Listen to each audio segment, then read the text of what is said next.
DRG Kids।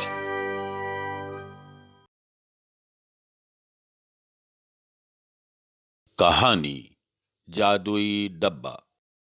7 साल का भोला अपने खिलौनों के ढेर के साथ इस इंतजार में बैठा है कि कोई उसके साथ उन खिलौनों से खेलने आए। नहीं, आज उस जमीन का काम हो जाना चाहिए। अरे भाई, 2 महीनों से चल रहा है ये काम, और कितना इंतजार करूं मैं। भोला अपने पापा को इधर उधर टहलते देखता है तो दौड़ा दौड़ा उनके पास जाता है। पापा ये देखिए मेरा नया बैट। मेरे साथ क्रिकेट खेलो ना पापा, प्लीज। अभी नहीं बेटा, पापा बिजी है, बाद में खेलेंगे। भोला बाकी सबको भी उसके साथ खेलने के लिए कहता है, लेकिन कोई अपना काम छोड़कर खेलने को तैयार नहीं है। ये देखकर भोला दुखी हो जाता है और अपनी दादी के कमरे में चला जाता है। अरे क्या हुआ मेरे बच्चे को? इतना उदास क्यों है बेटा? मुझे बता। भोला की दादी उसे बहुत प्यार करती है और उसके साथ समय भी बिताती है, जो घर में और कोई नहीं करता। भोला दादी को सब बताता है और दादी उसका मूड अच्छा करने के लिए उसे कहानी सुनाती है, जो सुनकर भोला शांति से सो जाता है। कुछ दिन बाद भोला का जन्मदिन आता है और पूरे घर में चहल पहल बढ़ जाती है। चारों तरफ सजावट, मेहमान, तैयारियां और शोरगुल था। जी, कोई बहुत बढ़िया चीज होनी चाहिए जो भोला को अच्छी भी लगे। पैसों की चिंता मत करना, लेकिन चीज ऐसी हो कि सब देखते रह जाए।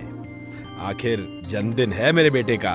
हाँ। इतने शोरगुल में भी भोला के चेहरे पर उदासी छाई थी।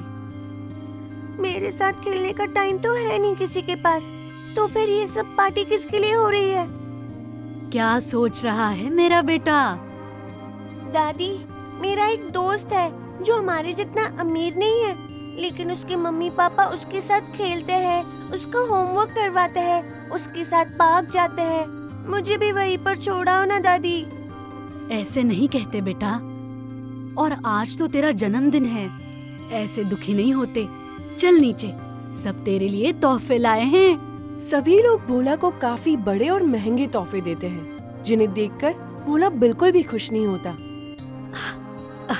ये ले बेटा, मेरी तरफ से तेरे लिए छोटा सा तोहफा। दादी भोला को लकड़ी का एक साधारण सा डब्बा देती है, जिसमें 2 हिस्से थे। अपनी प्यारी दादी का दिया हुआ गिफ्ट भोला को बहुत पसंद आया। ये सबसे प्यारा तोहफा है दादी। मुझे खुशी हुई ये जानकर बेटा, पर इसे अभी मत खोलना, कुछ दिनों बाद खोलना। ठीक है दादी। दादी भोला के जन्मदिन के बाद से ही बहुत बीमार रहने लगी थी और कुछ दिनों बाद उनका स्वर्गवास हो गया। अब मेरे साथ कौन खेलेगा? मुझे आपकी बहुत याद आती है दादी। मेरे पास दादी का दिया हुआ डब्बा है, मैंने तो वो खोला ही नहीं। भोला उस डब्बे को ढूंढता है और जब उसे वो डब्बा मिल जाता है, वो उसे लेकर अपने बिस्तर पर बैठ जाता है। मेरा सबसे प्यारा गिफ्ट, दादी का दिया हुआ डब्बा। उस डब्बे को खोलते वक्त भोला की आंखों में एक अलग ही चमक थी, जैसे उसे कुछ बहुत बड़ा होने की उम्मीद हो, जैसे उसे दुनिया का सबसे कीमती खजाना मिलने वाला हो उस डब्बे में। वाह, दादी के लड्डू! भोला जल्दी जल्दी कई लड्डू एक साथ खा जाता है और फिर उसे डब्बे की दूसरी तरफ से आवाज आती है। कैसा है बेटा तू?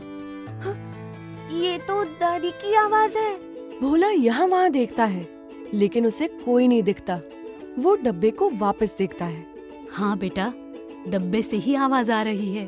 भोला खुश हो जाता है और दादी से बहुत देर तक बातें करता है और उनसे कई मजेदार कहानियाँ भी सुन लेता है।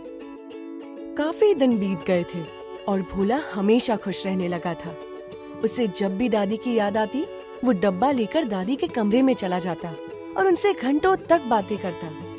जब भी वो डब्बा खोलता, उसमें दादी का बनाया हुआ कोई स्वादिष्ट व्यंजन होता और भोला वो फटाफट खा लेता।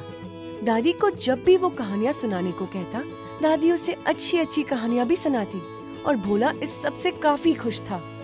भले ही वो दादी को देख या छू नहीं पाता था, लेकिन आवाज के रूप में और अपने बनाए हुए खाने के साथ उसकी दादी हमेशा उसके साथ थी। घर के नौकरों को समझ में नहीं आता कि भोला दादी के कमरे में जाकर इतना खुश क्यों रहने लगा था। भोला बाबा अजीब सा बर्ताव कर रहे हैं, तुम्हें नहीं लगता? सही कहा, दादी के कमरे में कोई नहीं जाता क्योंकि उनकी याद आती है, लेकिन भोला बाबा तो खुश हो जाते हैं। मैं तो जैसे ही अंदर जाऊं दादी की याद आ जाती है और मुझे रोना आ जाता है। हमें साहब जी को भोला बाबा के बारे में बताना चाहिए। कहीं दादी के जाने के बाद भोला बाबा के दिमाग पे बुरा असर तो नहीं पड़ने लगा है। ठीक कहा तूने। एक ही तो बेटा है साहब का, उसका ध्यान रखना तो हम सबका फर्ज बनता है। घनश्याम और सीमा गजेंद्र के कमरे में आकर गजेंद्र को भोला के बारे में बताते हैं। गजेंद्र को चिंता होती है और वो दादी के कमरे में जाता है। देखो तो क्या कर रहा है ये लड़का। वो दादी के कमरे का दरवाजा खोलता है और भोला को बिस्तर पर बैठा हुआ देखता है। वो धीरे से उसके पास जाता है और उसके हाथ में क्या है ये देखता है। ये तो माँ के हाथ की मिठाई है। ये भोला के पास कैसे आई? इतने में गजेंद्र को उसकी माँ की आवाज सुनाई देती है और वो भोला के हाथ में रखे डब्बे को देखता है जिसमें मिठाई भी रखी होती है। ये डब्बा तो माँ ने भोला को जन्मदिन पे दिया था। गजेंद्र डब्बे को देखकर चौंक जाता है और भोला के पीछे बैठ जाता है। भोला को पापा के होने का एहसास होता है। मैंने भोला को सब दिया, सुख संपत्ति, लेकिन उसे तो मेरा समय चाहिए था। कितना खुश लग रहा है ये दादी से बात करते हुए। पापा देखो दादी ने मुझे क्या गिफ्ट दिया। हाँ बेटा, दुनिया का बेस्ट गिफ्ट है ये। और एक गिफ्ट मैं भी आपको देता हूँ, मेरा प्रॉमिस कि हम हफ्ते में कम से कम एक दिन साथ में बिताएंगे। गजेंद्र को अपनी गलती का एहसास होता है और आगे से वो अपना ज्यादा से ज्यादा समय भोला को देता है। पूरा परिवार अपने काम से थोड़ा समय निकालकर एक साथ समय बिताने लगता है और भोला के जीवन में खुशियाँ लौट आती है।